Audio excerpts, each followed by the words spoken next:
तुम्हाला माहिती आहे का, आमच्या इकडे पाणीपुरी 10 रुपयाला फक्त 4च मिळते. त्यासाठी मी पाणीपुरी घरीच बनवायचं आज ठरवलेलं आहे.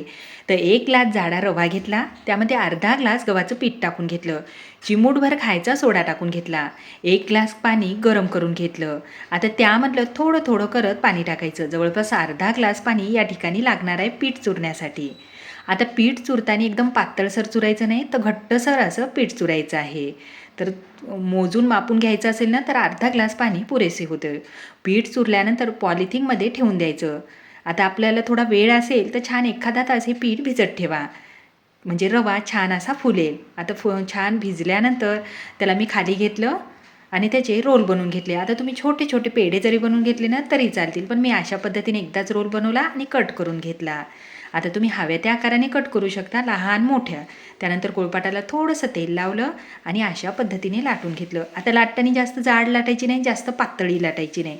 जाड लाटली तर काय होईल, नरम पडेल, आणि पातळ लाटली तर काय होईल, तेलकट होईल. तर मीडियम साईजची लाटायची आहे.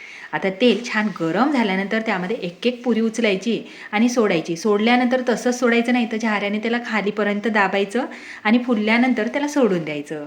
हे उलटी केल्यानंतर एकदम तेल शांत होऊन जाते. त्यानंतर हे पुऱ्या काढून घ्यायच्या. मस्त टम्म अशा फुललेल्या आहेत.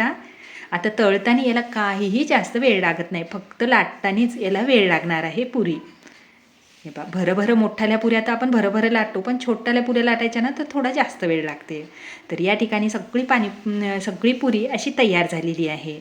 त्यानंतर चिंच तर भिजत घातली नव्हती, अंगणातच लिंबाचं झाड होतं, एक लिंबू पटकन तोडून आणलं.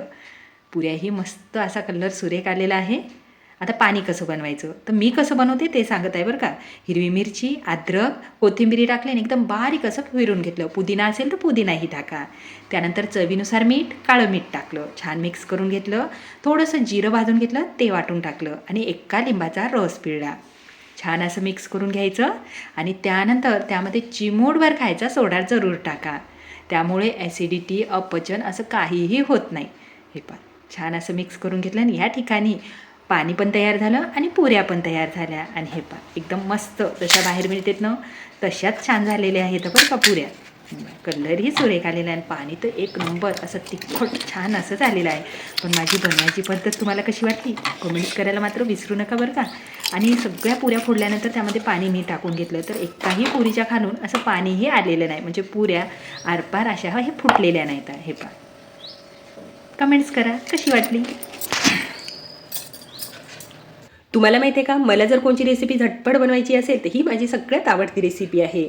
1 कप रवा, 1 कप तांदळाचं पीठ, 1 कप साईसगट दही आणि 2 कप पाणी टाकून घ्यायचं. एकदम बारीक असं फिरून घ्यायचं. त्यानंतर त्यामध्ये चवीनुसार मीठ टाकायचं, फिरवायचं. एकदम सैलसर बॅटर असलं पाहिजे. त्यानंतर त्यामध्ये एवढा खायचा सोडा टाकायचा आणि 1 गिरकी मारायची, नाही तर जास्त गिरक्या मारल्या तर बॅटर उतू जाईल. भांडे न भरवता एकाच मिक्सरच्या भांड्यात तयार होते. ट्रेला तूप लावलं, त्यामध्ये हे बॅटर टाकलं आणि 5 मिनटं फुल गॅसवर होऊ द्यायचं. तोपर्यंत चटणी बनवण्यासाठी हरभऱ्याची डाळ, शेंगदाणे तळून घ्यायचे आहेत. इथपर्यंत कलर आला पाहिजे. त्यानंतर मिक्सरच्या भांड्यात टाकायचं. त्यामध्ये सुकं खोबरं, आपल्या आवडीनुसार मिरच्या, अद्रक, चवीनुसार मीठ, कोथिंबिरी आणि भरपूर पाणी टाकायचं आणि एकदम बारीक असं फिरून घ्यायचं. ही चटणीसुद्धा सैलसर राहते, पण चवीला एक नंबर लागते. तोपर्यंत हेही तयार झालं. आता पूर्ण थंड होऊ द्यायचं. तोपर्यंत चटणीला तडका देऊन द्यायचा. तेलामध्ये जिरं, मोहरी, लाल मिरच्या, कढीपत्ता हा तडका चटणीवर फिरवायचा. चटणी तयार. थंड झाल्यानंतर तुम्ही हव्या त्या आकाराने याला कट करून घ्या. आता तुमच्या इकडे याला काय म्हणते हे मला कमेंट्स करून मात्र जरूर सांगा. एकदम लुसलुशीत असं ही इडली झालेली आहे. आम्ही त्याला क्यूब इडलीच म्हणतो. चवीला म्हणसाल तर एक नंबर लागते आणि बनवायलाही सोपी आहे. त्यावर अशी भरपूर अशी चटणी टाकायची. आता चटणीचं प्रमाण जास्त लागणार आहे, पण चवीला म्हणसाल तर ही चटणी खरंच खूप मस्त लागते. एक वेळेस तुम्ही जरूर बनवाल. कशी झाली मला कमेंट्स करून जरूर सांगा. आता आजची रेसिपी तर सगळ्यांना आवडली, पण तुम्हाला आवडली की नाही कमेंट्स करायला विसरू नका. धन्यवाद.